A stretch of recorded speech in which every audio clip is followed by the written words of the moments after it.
ここからはアフレコで解説していきます。最初にスペアタイヤを外します。ライニングを外すとおそらく未使用と思われるテンポラリータイヤが出てきました。タイヤの空気圧は 7psi でした。規定の空気圧は 60psi ですからほぼゼロの状態でした。テンポタイヤの寿命についてご存知でしたら教えてください。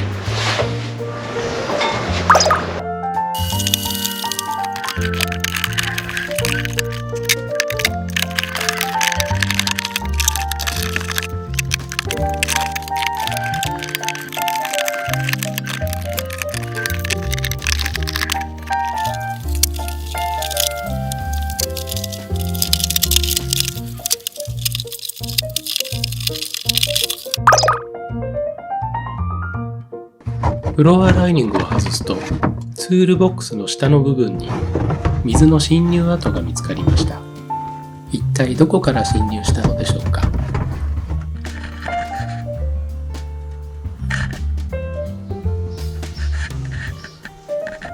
トランクを閉めた時に空気を逃がす場所から水が侵入した痕跡がありました。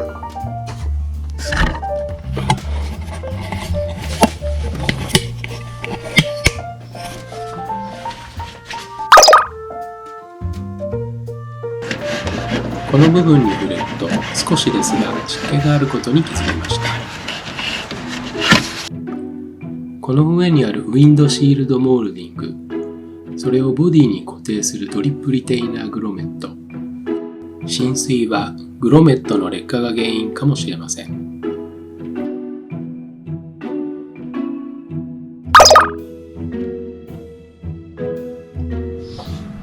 テールランプユニットにはガスケットが装着されているため、ユニットを外して状態を確認しました。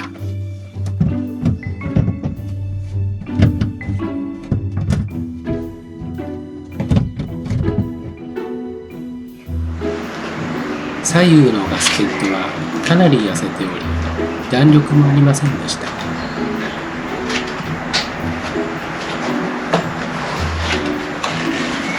このまま放置すれば浸水の原因になるかもしれません。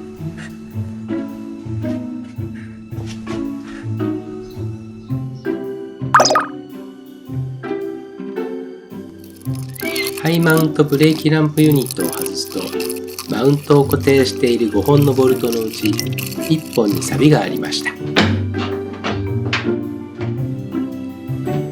ガスケット単体での購入はできないため、対応に工夫が必要になります。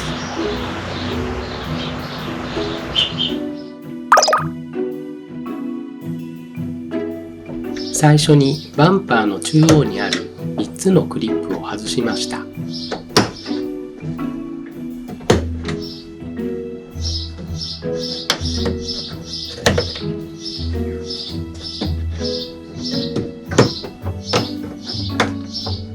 次に作業中にバンパーが脱落することを防止するため、タイラップで固定しておきました。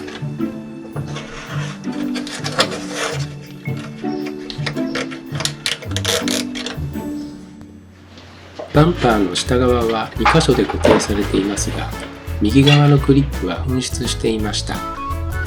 この状態で走ればパタパタしていることでしょう。早めに気がついてよかったなぁと思います。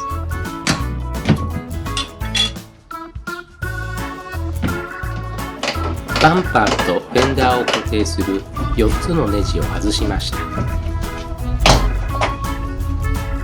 下のネジはステンレス製、上のネジはスチール製でした。全部ステンレス製にしておいてくれたらよかったのになぁと思いました。バンパーがボディを傷つけることを防ぐためにマスキングテープを貼りました。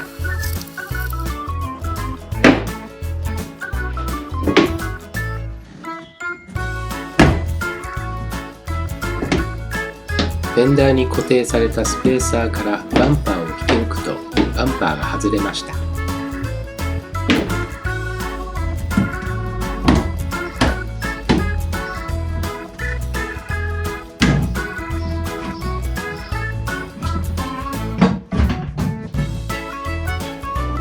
最後にナンバープレート等のコネクタを外すとバンパーを完全に外すことができました。タイラップで固定することで安全に作業を進めることができたと思います。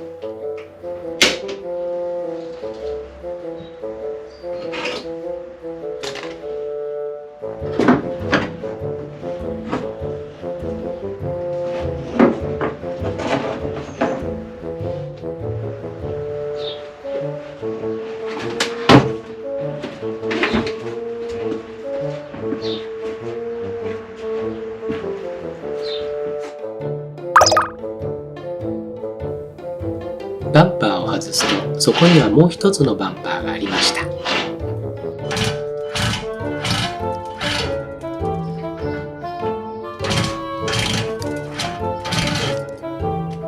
それは長年の間に蓄積された土ぼこりと錆で覆われていました。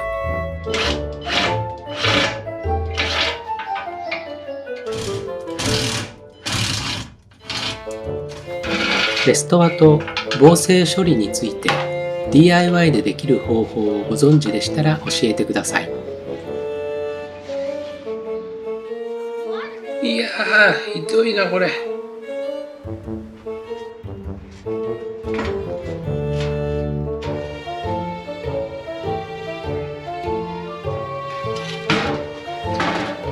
でも表面だけか結構。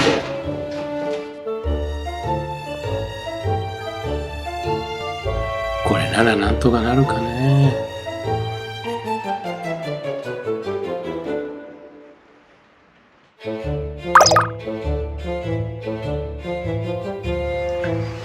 今回の点検では S2000 にはフェンダーライナーが装着されていないということが分かりました。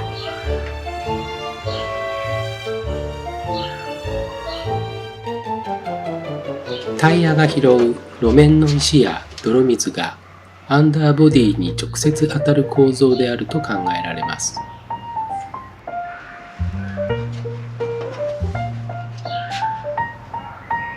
浸水や錆の原因はこの構造にあるのではないでしょうか。トランクの下にもダメージが見つかりました。これはしっかりとした防水処理をしていかないといけません。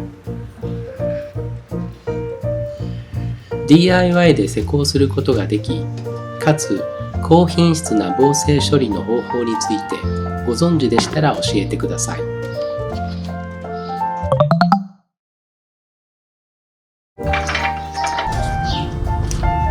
ジャッキアップポイントに届くロングリーチのトローリージャッキでラチェット型アクスルスタンドの3段目までジャッキアップしました。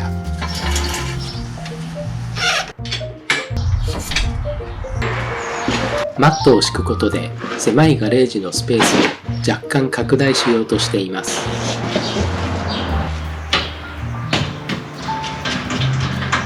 ちなみにジャッキと馬はイギリス製です。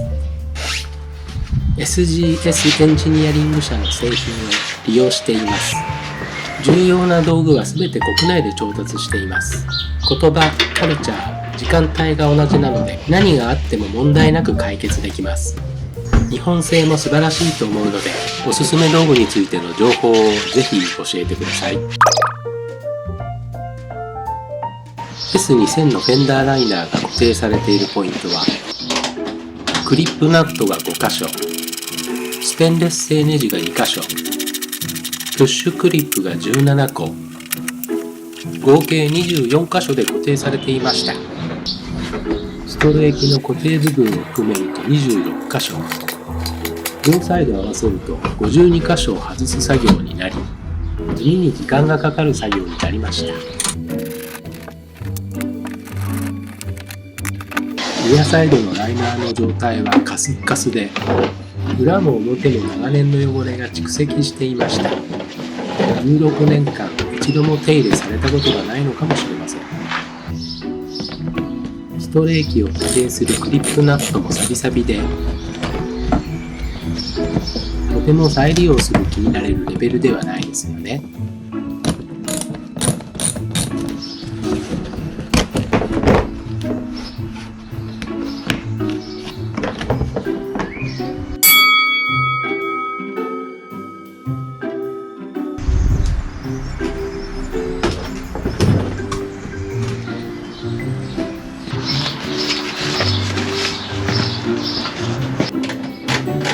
気を取り直してファーサイドのライナーを外してみたところ、ライナーで保護されている部分が錆びていることが分かりました。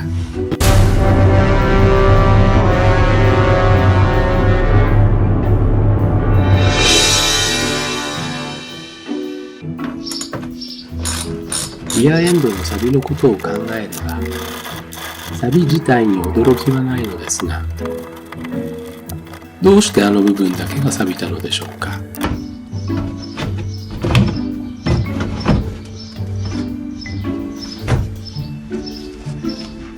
ファーサイドのライナーにはパーツ番号のステッカーが貼られており、リアサイドのライナーに比べて状態はパリッとしているので、比較的最近交換されたものと思われます。こちら側のライナーは交換不要と思っていたとき、ライナーのタイヤ側に Y65P の塗料が付着していることに気づきました。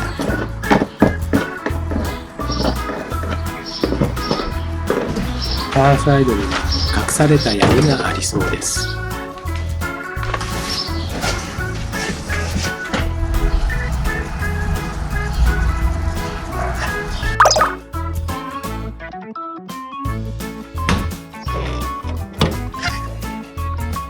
アッパーバンパースティフナーはボルト5個でバンパーをアッパービームへ固定していました。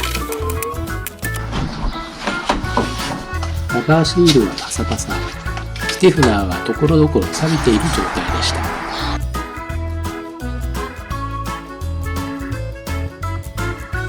ここは水が溜まりやすい構造なのでしょうか。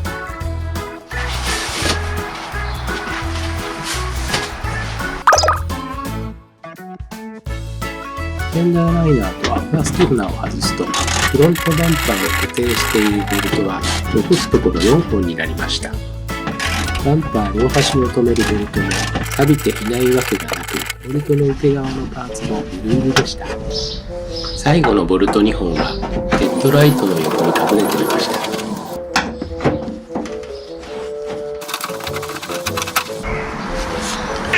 バンパーの不意な脱落を防止するためにタイラップで固定しておきました。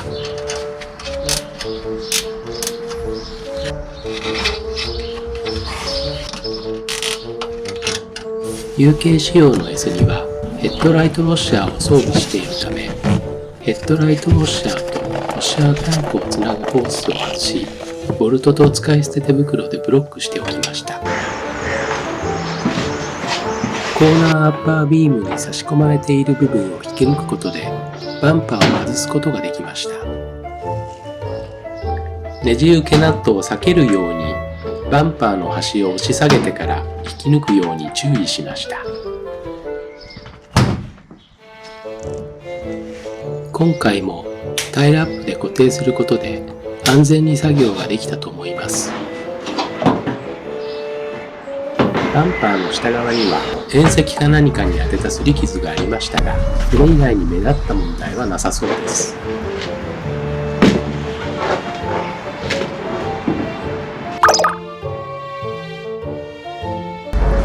ヘッドライトユニットは4本のボルトで固定されていました。上側の2本を外してみたところ、コーナーアッパービームを先に外さなければいけないことが分かりました。青い部分がコーナーアッパービームとそれを固定しているボルトです。バルブコネクターについても先に外す方が良いことが分かりました。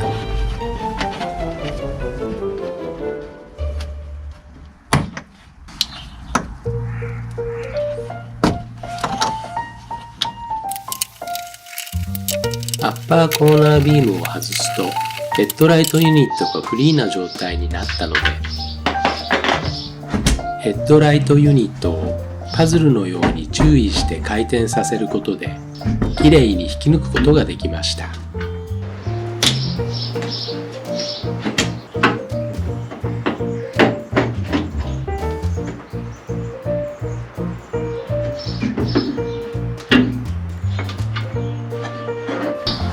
外しにくかったハイビームのコネクターを外せばヘッドライトユニット取り外し作業は完了のはずでしたが、フェンダー側のステージ折れていました。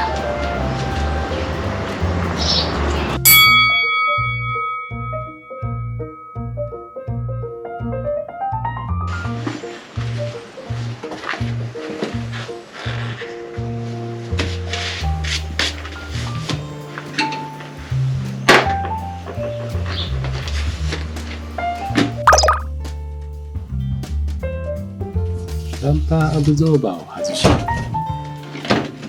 エアプレートを固定するクリップを外し、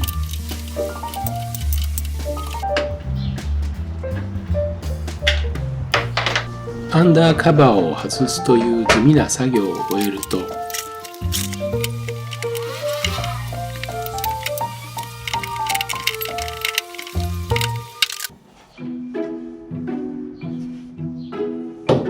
ようやくバンパービームを固定するボルト4本にリーチすることができました。微妙な角度へ対応するため、フリーアングルソケットを使用しました。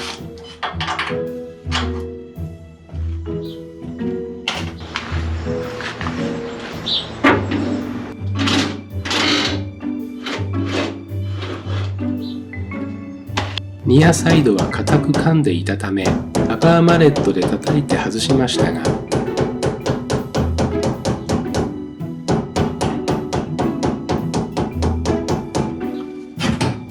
ァーサイドは手で引き抜くことができました。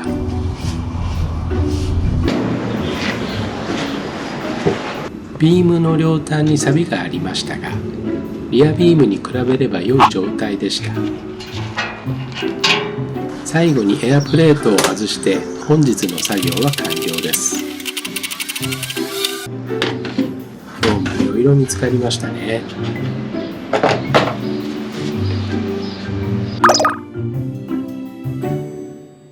最後に本日の成果を見ていきましょう。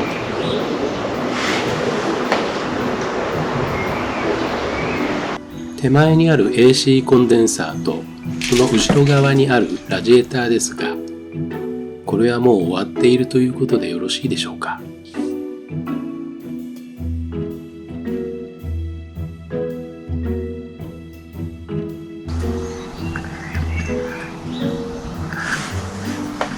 ファーサイドのフレームにへこみがありました。これはもともとあるへこみなのでしょうか。ご存知でしたら教えてください。どういう運転をしたらこうなる？どうやればこう塗れますか？謎が深いなぁ。エンジンの白サビとサブフレームのサビは、冬場のアンダーボディ洗車をやっていないことによる痛いお土産ですね。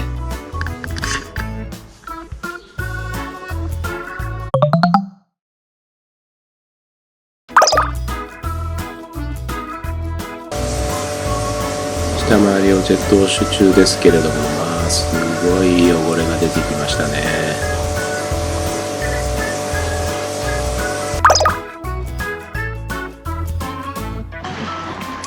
黒い汚れはここからですね。タイヤハウスの汚れ、前のオーナーさんにはあんまり愛されてなかった車かもしれないですね。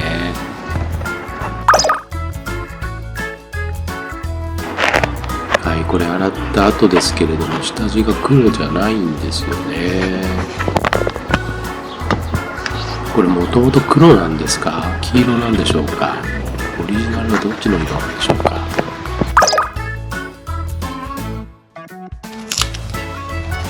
性格上ついついね、突っ走って無計画に作業をしてしまうので、今回は、非常に面倒くさいんですけども、こうやって気になる部分の付箋をね貼っていきました。後でなんでここに貼ったんだっけって忘れてしまうかもしれないんですけれどもね、なんとか頑張って作業しました。表面のサビなんかはこうワイヤーブラシでこう緩めるという作業をしたら、意外と綺麗になる部分もありましたね。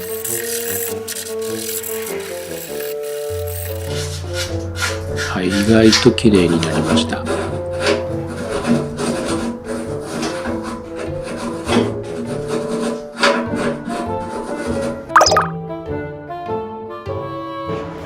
RC800 はハケで塗るタイプの転換剤です。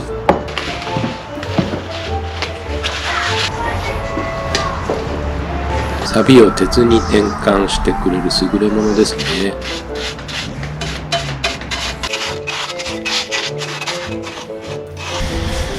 先ほど付箋を貼ったところがサビですから、そこに塗り込む作業をやっています。反応すると黒っぽく変色するタイプの、機材なので分かりやすいですね。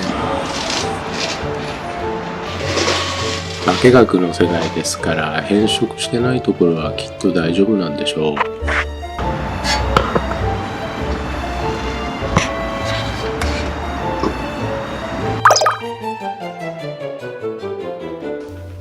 今回初めてフルフェイスの防塵マスクというのを買ってみました。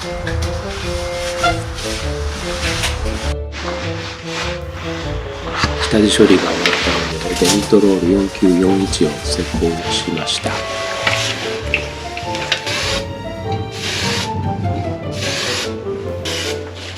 空気と水からボディをプロテクトするというコーティング剤ですね。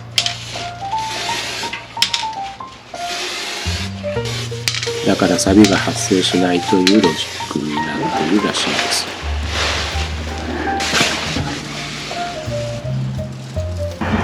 はい、綺麗にできたんじゃないでしょうか。今回は2回塗りました。どうでしょう。トランクの下側とタイヤハウス、黒い部分見えますか？綺麗にできたかな。あ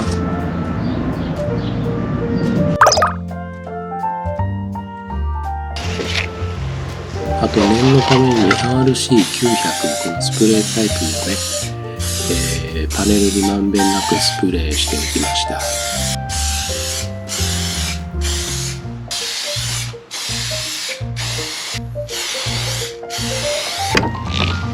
はい、サビの転換処理のコーティングが完了したので、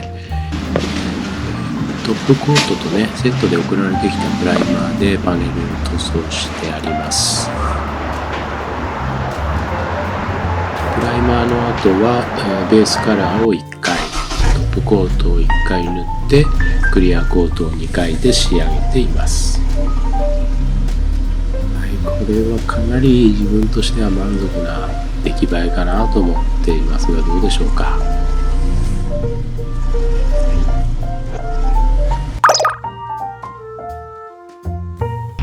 次にリアバンパービームの作業をやってます。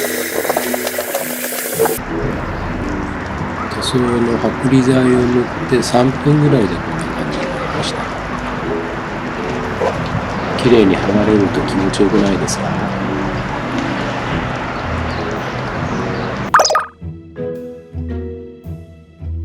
今回電動ベルトサンダーも購入しました。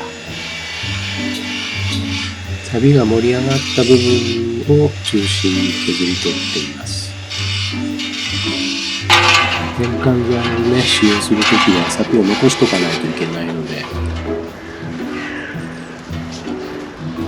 ベルトサンダーの音がすごくて作業は少し雑になってますね。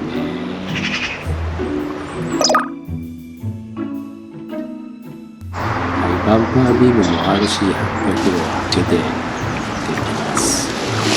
この機材のいいところは少ない量でもかなり広く塗れるし効果もあるというところですね。こんな感じに転換されました。結局全部サビだったんかいと。ビームの内側は水がもろに当たるのでワックスを注入しておきました。トロール491で最終仕上げをしていきます。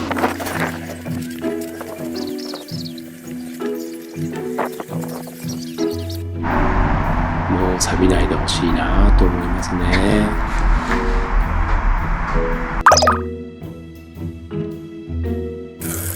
はい、では酸化加工の実演をしていきましょう。最初に専用の錆び取り剤に90分程度つけました。ボルトの場所をペーパータオルに書いておいたら忘れなくてよかったですね。クレンジングとコンディショニングの動画は今回は省きます。そしてこの水色の液剤が酸化加工剤ですね。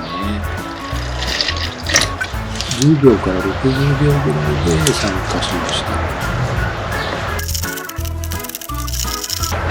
酸化したらすぐ水洗いをしておきます。はい、こういう結果になりました。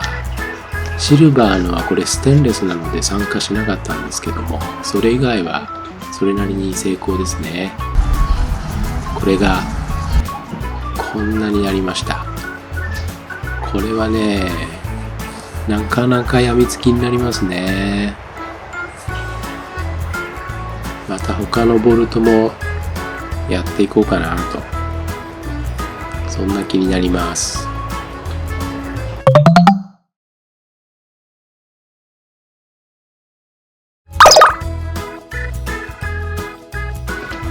ここからはアフレコで解説していきます。ネットを開けるとエンジンルームの各パーツはこのようにホコリだらけでした。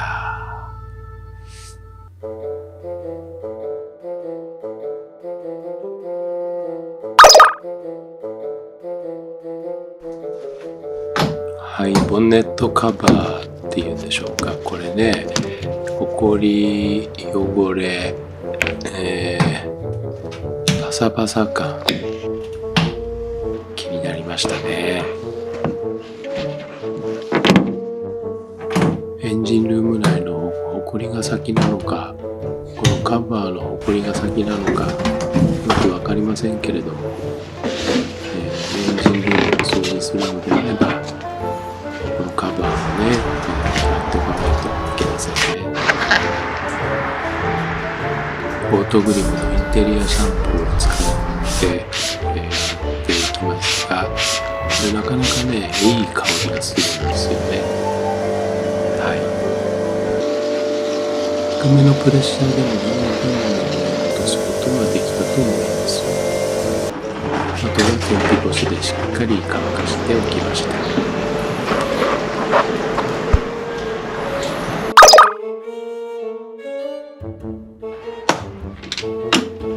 カウルカバーの色あせ感が気になっていたので、取り外して分解して清掃することにしました。ワ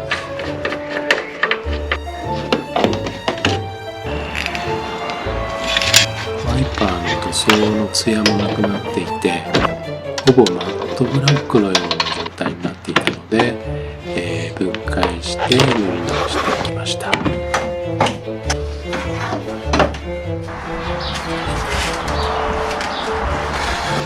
はい、カウルカバーを外すとこんな感じでした。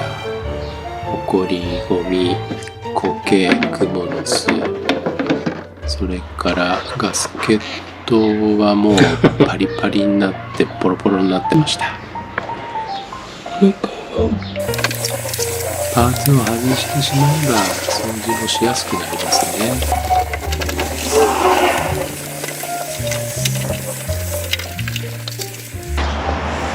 カウルカバーのポリマー処理をして新しいガスケットを貼っていきました。はい、アルコールで今作業をしているのを GoPro で撮影をしていますけれども、リストバンド型の GoPro 用の何かそういうのがあったらいいなぁなんて思いました。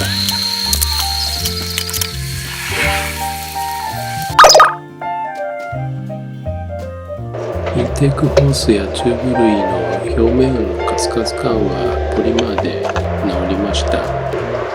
それからエアクリボックスのクリップのサビなんかもサビ取り処理をして復活させることができました。エアクリボックス内にカタツムリの殻が転がってて笑いましたけれども、動画を撮り忘れてしまいました。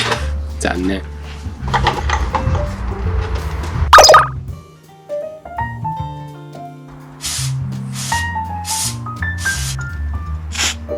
アースポイントの汚れひどくないですか？バ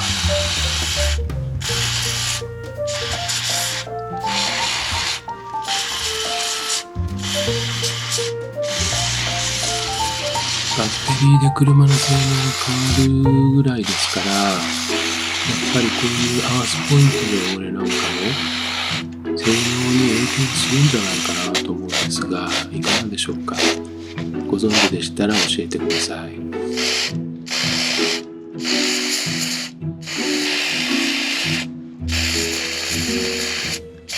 他にもいろいろな清掃方法があるとは思うんですけれども、このコンタクトクリーナーを使うという方法はかなりいいんじゃないかなと思いました。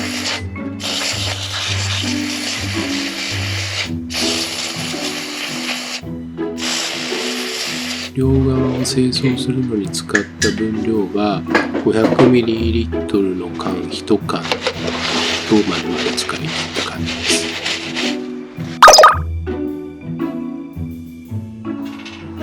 セパレーターを外そうとしていますけれども、一番奥のボルトがなかなか手が届かなくてかなり腰にきまし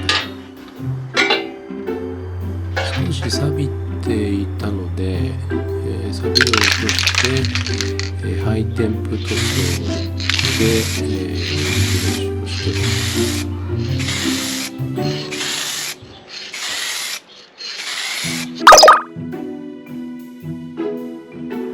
ボンネットのドックの塗装機よくあると思うんですけれども、広がるといけないのでサンダーで塗装を削りました。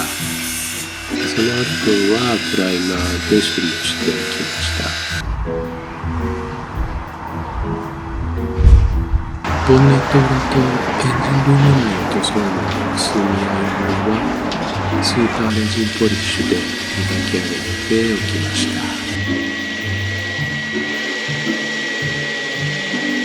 ポリッシュの後はエクストラプロテクションでシーラント加工を行って被膜を作る作業をしていきました。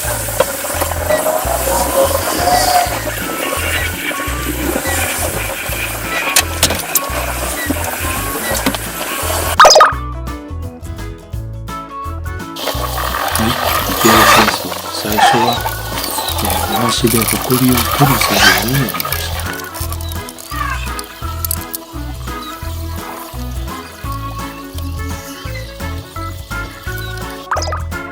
エンジンブロックの白カビが出てたので、サンディングパッドとコンパウンドで磨いていく作業をやりました。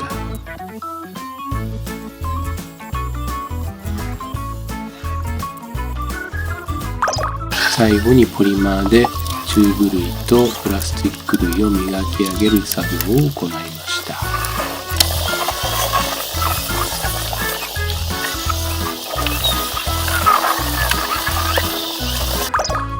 はい、ではディテール清掃の成果を見ていきましょう。ボンネットの裏側とエンジンルーム内の塗装面、どうでしょう。スーパーレジンでだいぶ輝きを取り戻したんではないでしょうかね。エンジンブロックも綺麗になりましたね。どうでしょうか。前のオーナーさんが残していった遺構を徹底的に根こそぎ落としてやったっていう感じですね。あとはロッカーヘッドを再塗装したらこれいい線いくんじゃないですか。勉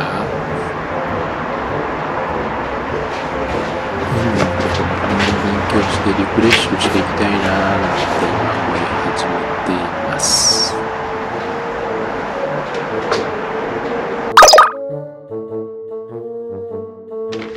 新しい防塵フィルターの色が眩しいいいですね。カウルのガスケットを交換したので、いろいろ密閉度がアップしました。ボンネットカバーのクリップも新品にしたんですけれども、カタカタ音が消えたような気がしました。はい、以上でエンジンルームのマーキングが完了しました。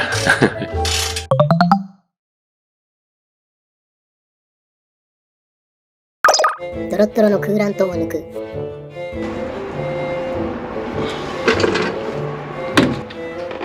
はい、では現状のクーラントを抜いていきます。マニュアルには右ハンドルの S2000 のクーラント交換は 6.4 リットルと書いてあります。6.4 リットルものドロッドロなクーラント液が出てくると思うとちょっとやばいですよね。実際抜いてみてコップに入れてみるとこんな感じでした。どうなんでしょうか、この状態。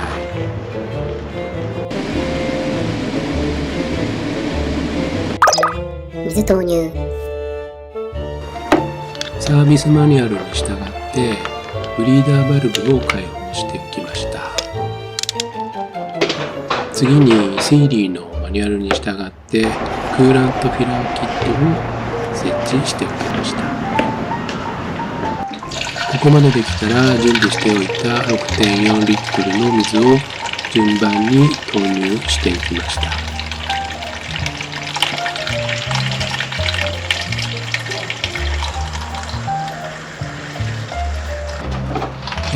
オーバーフローチューブというこの透明のチューブですね。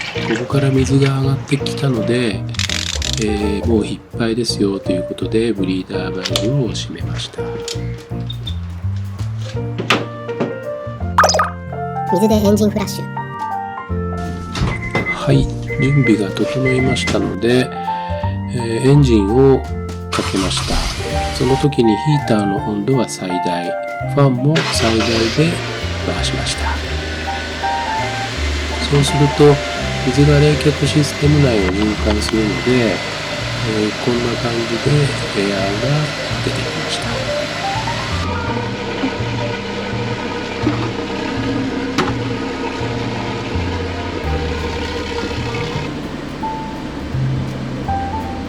水温が一定のレベルに達するとラジエーターファンのスイッチが入って、それで冷却されるとファンは1回止まって、また水温が上がるとファンのスイッチが入って、でこの2回目のスイッチが入った時にエンジンを止めていいよと書いてあったので、そのようにいたしました。水抜き。エンジンを止めてすぐに抜くとやけどするよということなので、ラジエーターが冷えるのを待って水を抜きました。果たしてどんな結果になるでしょうか。はい、2回目はトレイの底が見えてますよね。だから1回目よりもきれいめな結果になったと思います。汚れ具合の比較その1。はい、では2つの結果を並べてみていこうと思います。右側が元々のクーラントですけれども、この状態だとおそらく働いてなかったんじゃないかなと思います。専用液投入。次に専用液のエバンストリプルルードを投入していく作業を行いました。まずリザーバタンクのマックスまで入れておきました。前回と同様にシーリーのクーラントフィラーキットを設置してブリーダーバルブを開放しておきました。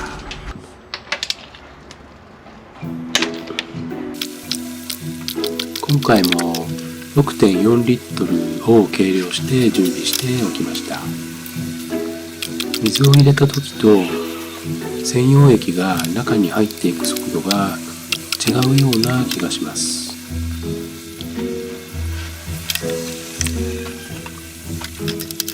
これ以上入らないよというレベルまで入るとオーバーフローチューブまで専用液が上がってくるので、キットのコックを閉めてからブリーダーバルブを閉めました。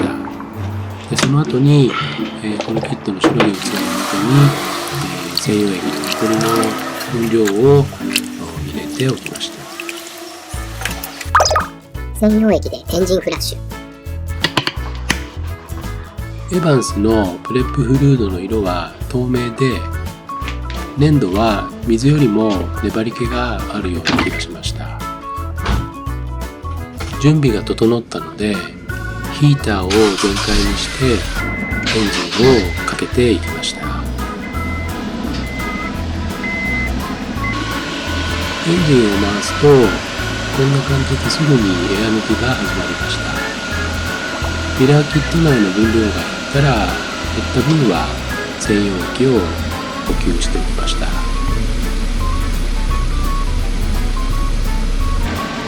専用液が冷却システム内を循環をし始めるとシステム内の汚れが取れてくるので、今回の場合は色がピンクがかってきまし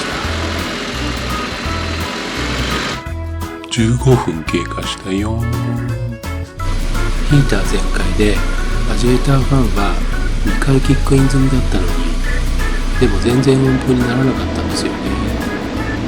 どうしてでしょうか。ここでやめてはいけないと思いエンジンを回し続けたのですが、小さい泡が止まらなかったのとヒーターの温風が出なかったのと、エンジン音で意識が朦朧としてカメラのバッテリー切れにも気づきませんでした。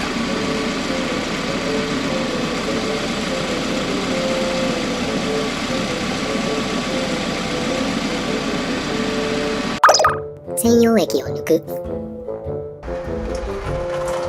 結局ですね、エンジン回転を上げたりラジエーターホースを揉んだりして、そしたらヒートコアのエアがボワッと出てきてですね、ヒーターが正常に作動したのでエンジンフラッシュが無事に成功しました。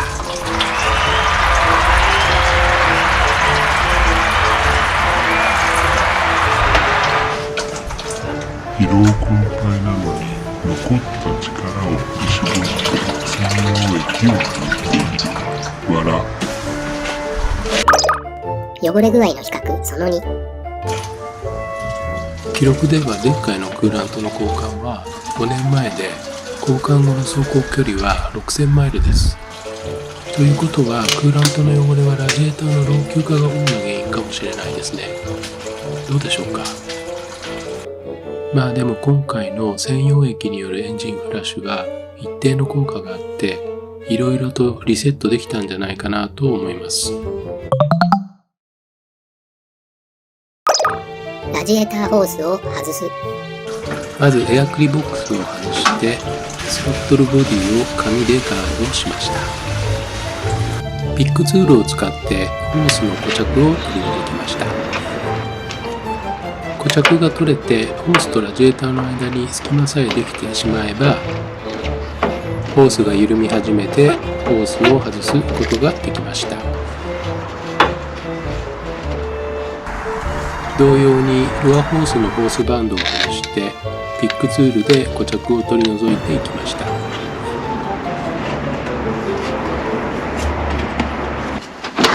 慎重に少しずつ前後左右にずらしながら時間をかけて取り外すことができました。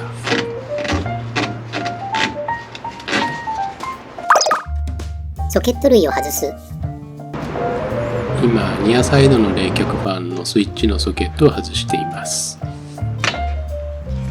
そしてファーサイドの冷却ファンのスイッチのソケットを外しました。ラジエーターコアを外す。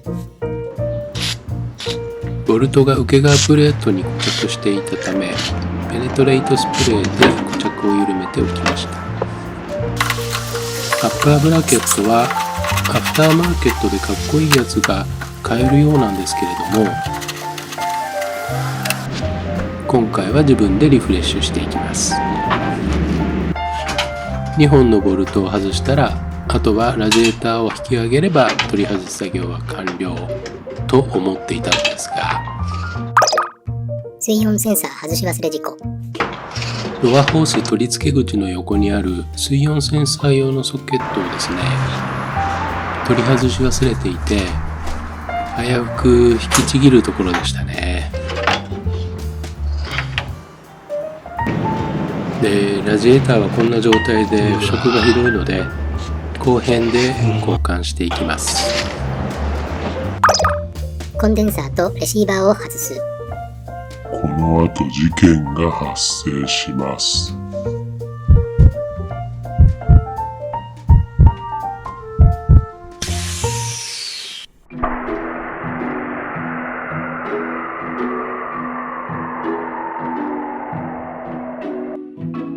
驚きましたが、気を取り直して汚れがひどいレシーバーを外そうとしていますが、ブラケットが固着していました。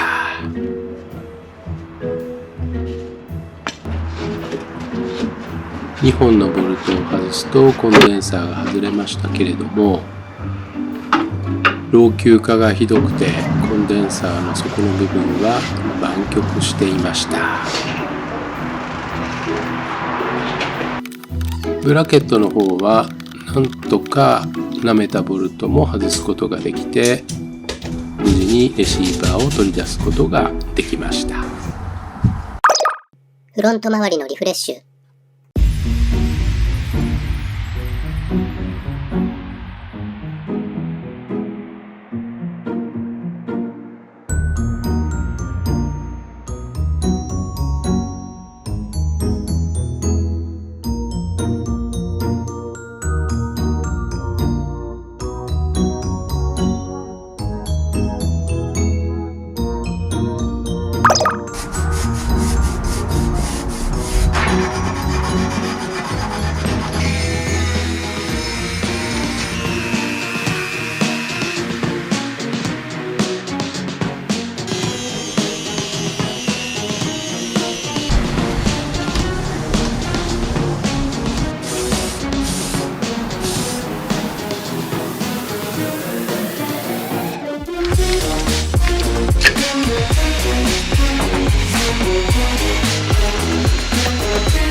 パーツ組み上げ。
新しい AC レシーバーの設置。今回新品の純正のエアコンレシーバーを購入しました。コンデンサーを交換するときにはレシーバーも新品への交換が必要ですというアドバイスがありましたので、その通りにしました。エアコンオイルはリクイモリを選択しました。この新しいレシーバーに入れたエアコンオイルの量は 10ml です。エアコンパイプを接続する際には新品のオーリングに少量のエアコンオイルをつけて装着いたしました。新しい AC コンデンサーの設置。コンデンサーにはプラストの OEM 品を調達しました。マウント類は純正の新品を購入して交換しておきました。コンデンサーに入れておくべきエアコンオイルの量は 25ml とマニュアルには書いてありましたので、その通りにいたしました。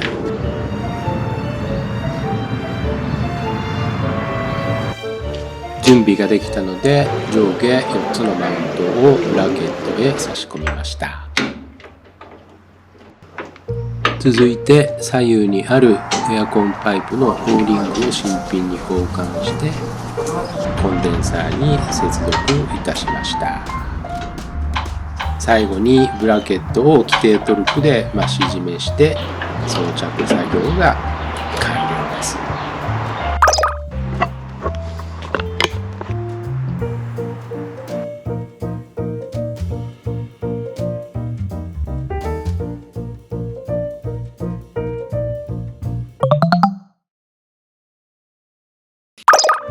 ラジエーター開封。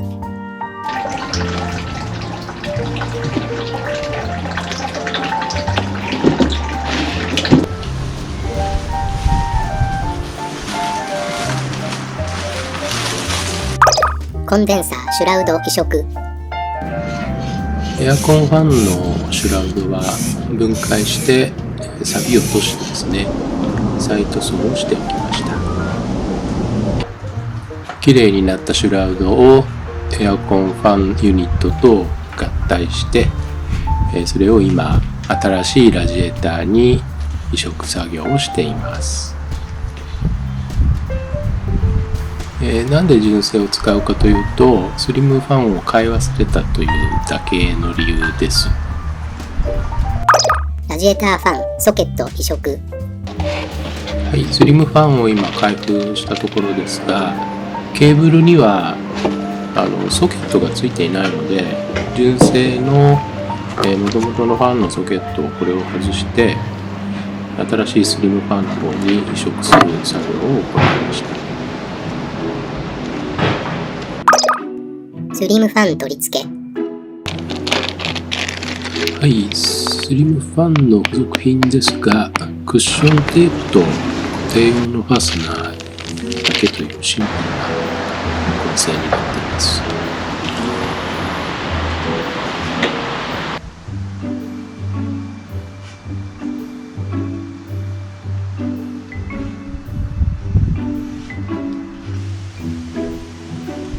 この固定用のファスナーの太さがラジエーターのフィンの隙間よりもちょうどかちょっと太めかっていうサイズなんですよね。で、ラジエーターのフィンも潰しちゃいけないという気持ちもあるので、フィンの隙間の広いところを探して慎重に突き刺しているという感じです。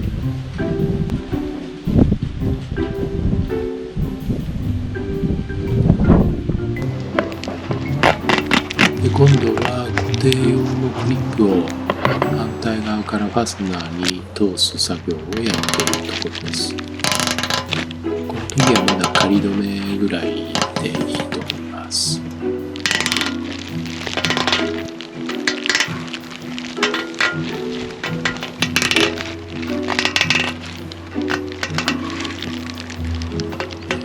仮止めが終わったら増し締めをするんですけれども、その時の緩すぎず締めすぎないそこのちょうどいいところを探す作業が初めてだったので、すごく慎重にやったという感じですね。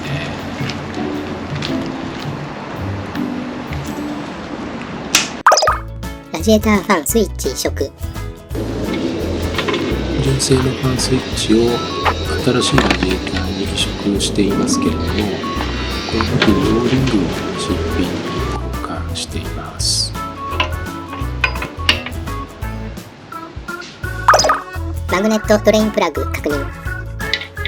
新しいドレインプラグはマグネット方式なので、それを今テストしているところですね。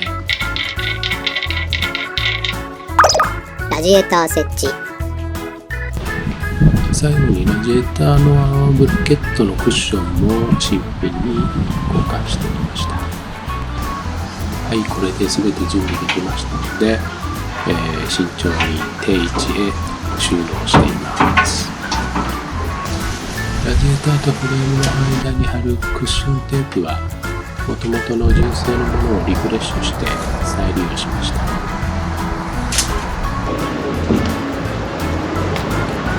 ブラケットは例のサビサビだったやつですね。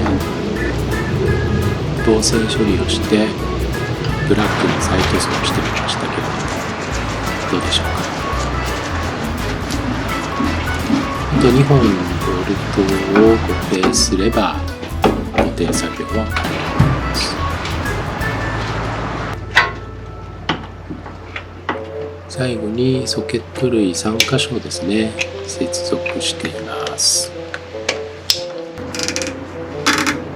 クリニファンのソケットとケーブルは遊ばないようにタイルアップで固定する必要がありました。は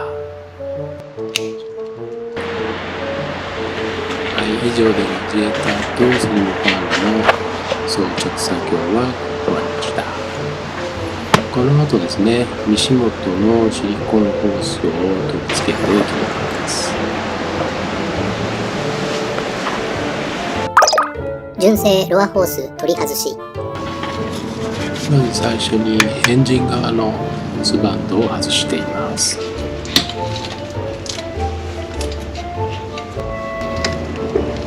握力のパワー全開でなんとか前後左右にずらして外そうとしました。これ全然外れなくて一時はどうなることかと思いましたけど、なんとか力を振り絞ってやりきりました。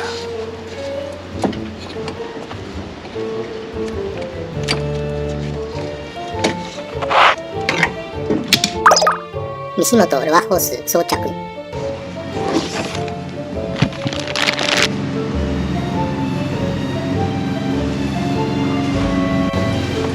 はい、ではまずフロント側、ラジエーター側からホースを装着していきます。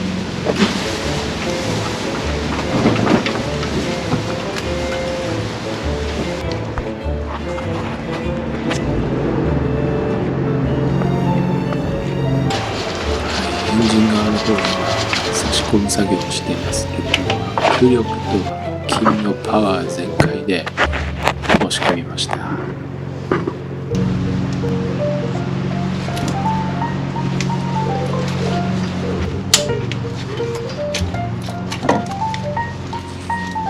ホースバンドを定位置で固定して作業は完了です。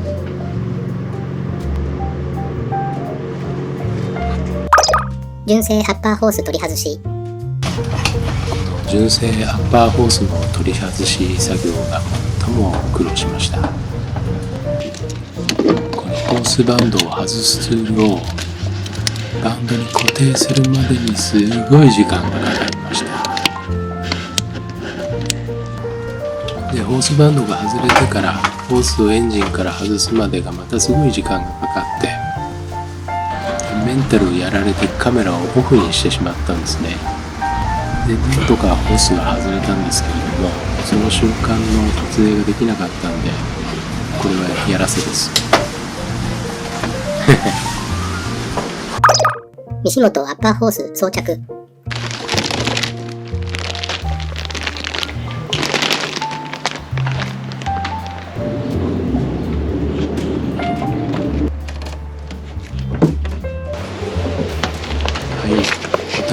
漏れずラジエーター側の取り付けはスペースがあるので、比較的簡単に作業が進められると思います。はい、そして問題はエンジン側の取り付けになります。ここで問題になったのはバンドのクリップが戻らなくなってしまったんで、こうやってカメラで見ながら1時間ぐらい作業をして、やっとなんとか装着することができました。最後にフューズボックスなどを元に戻せばシリコンレンズの装着作業は完了です。エアクリボックス取り付け。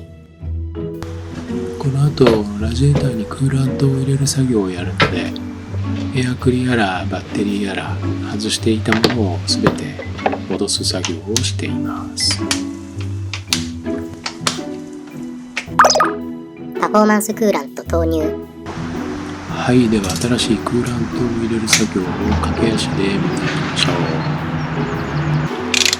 前回の作業で行ったエンジンフラッシュの時よりは今回はスムーズに作業ができたと思います。今回は新しくスリムファンをつけましたので、それがきちっと稼働するかどうか、それを見ていかないといけないですね。はい、ヒーターも OK、エア抜きも OK、スリムファンも無事に稼働しました。で、前回の作業でコンデンサーを新しくしましたから、エアコンガスが入ってなかったんでね、ここでエアコンガスを入れておきました。